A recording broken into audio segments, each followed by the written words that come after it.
Well, we are back working on different kinds of graphs and displays of information. And if you will remember, we kind of talked about box and whisker last week. So here's kind of where we left off with the last video, making a box and whisker. We're going to move on to target number 1. So remember, I'm going out of order. And this is the dot plot. I think some of the other ones are a little bit easier. You don't have to do so much mean and median stuff to find the points. Okay, so we're going to be using the same information, but now we're going to put it on a dot plot. Okay, so you've learned how to display data on a line plot. So take a look at this problem. So we've got randomly samples of teenagers that are 13 and 14. And on average, how many text messages do you send per day? Ooh, that's a big one. We could do that in class. That might be kind of fun.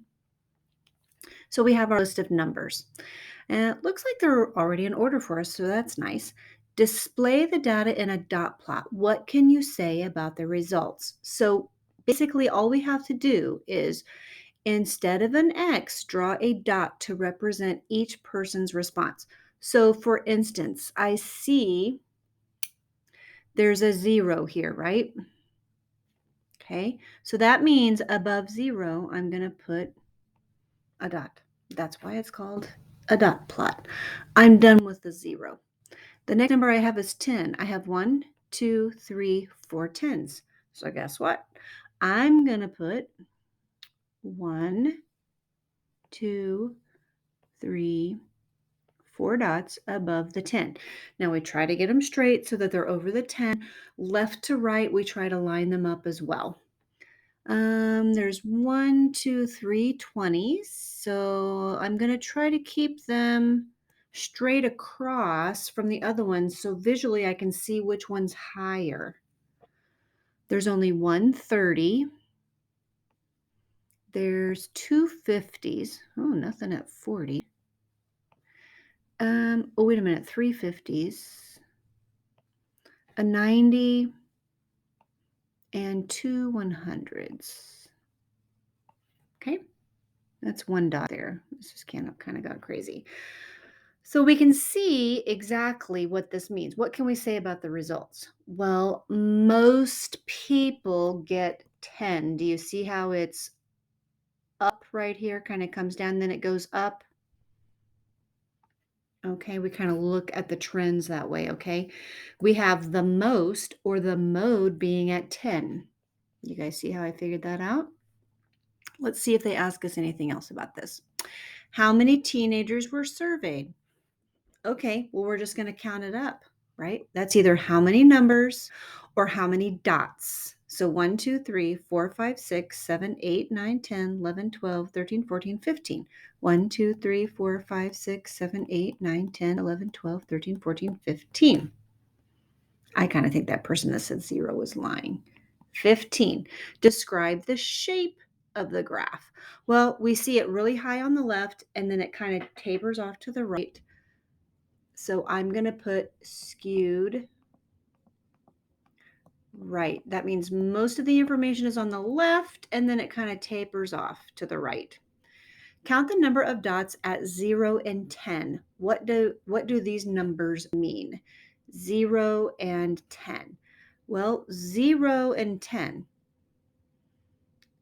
What do the numbers, like what are the dots? That means that there's one person who got 0 texts sent per day. And there was 1, 2, 3, 4 people that got 10 texts. Sent 10 per day. So that's kind of what they're looking for. Okay. So at 0, one person sent no texts per day. Okay. I already forgot how many people. 1, 2, 3, 4. 4 people sent 10, and I ran out of space, so I'm going to leave it like that. So what is one conclusion you can draw? So this is where we can say most people send about 10 texts per day. Okay, we're going to see where those averages or most of the information.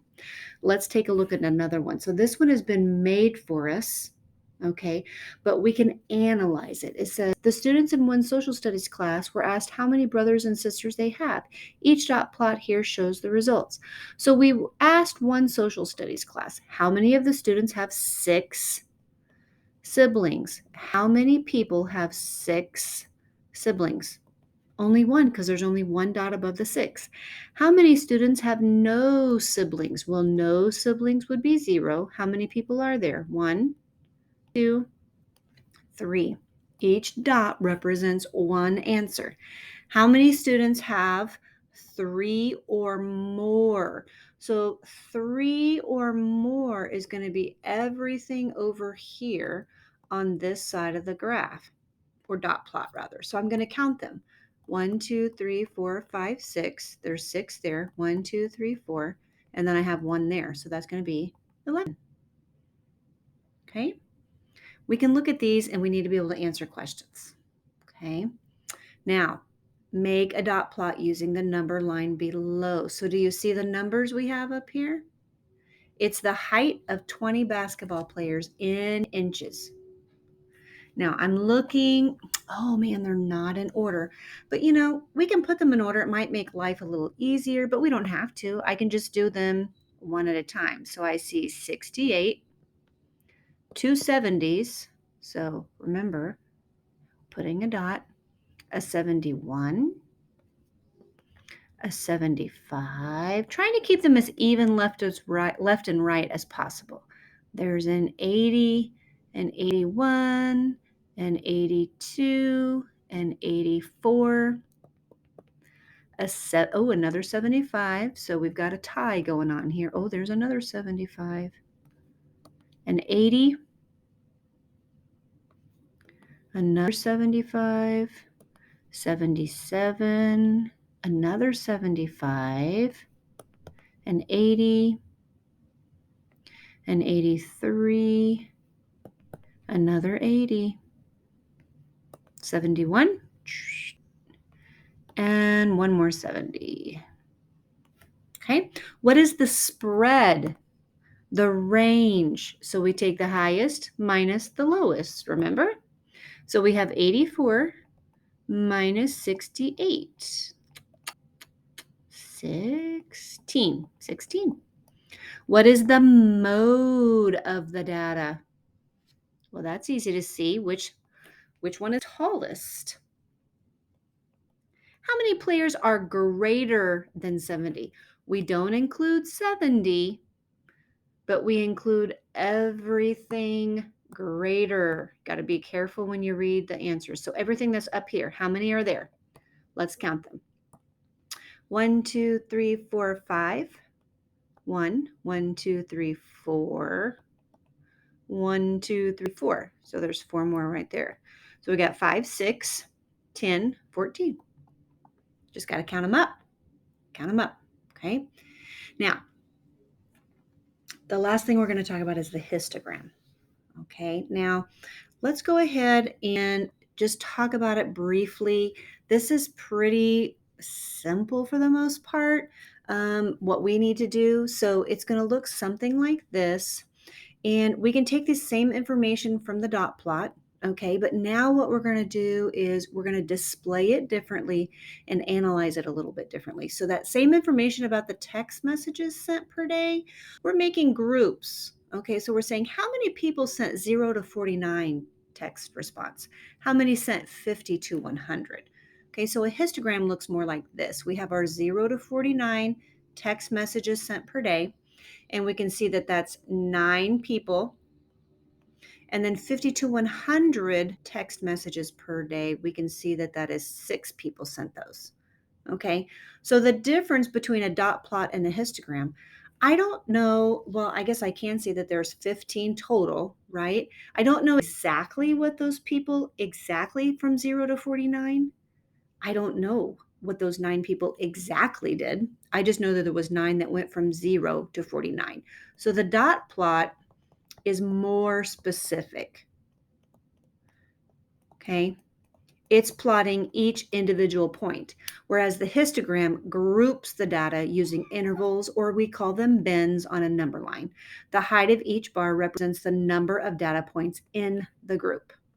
Okay, so when we're looking at something like this, okay, Carolyn looked at the text messaging data and drew the histogram to the right. She noticed that the histogram does not show how most of the data points are clustered around 10 and 20.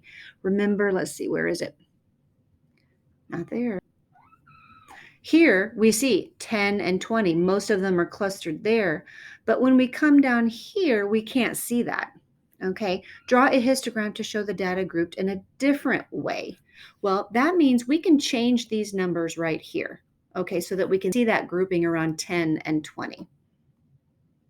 Okay, so this is their suggestion. We can do 0 to 20. We're breaking it down more so we can see exactly where those more text messages are. Okay, we can always change the intervals. So this looks a lot different, right? But it's the same data. Now we can easily see that most of them, or the mode, would be the 0 to 20. Okay, second would be 41 to 60, and then 81 to 60 is super close. Okay, so it's a kind of important to understand. Probably need to make the groups smaller. Okay, whereas before it was like 0 to 50, now it's 0 to 20. Okay, now waiting in line, we're going to try one. Do you see this? So 0 to 9, how many do we have? 1, 2, 3, 4, 5, 6, 7, 8. So we come up here and we draw kind of a tower. 10 to 19, 1, 2. Now they're touching, they touch each other. 20 to 29, there's none. 30 to 39, there's 3. Okay, so there's not going to be anything in that space. Okay. Let's see. I think really what's left is for you to practice. Okay, what I want to leave you with is right here on this page. You can see the same data. These DVD prices are displayed in 3 different ways. Depending on what you want to be able to tell your reader is going to tell you what is the best way to share your data. Okay, so we're going to be doing a lot of practicing this week, and then you're going to start a project, and I'll give you directions on that. Great job. Now keep up the hard work. We're almost done.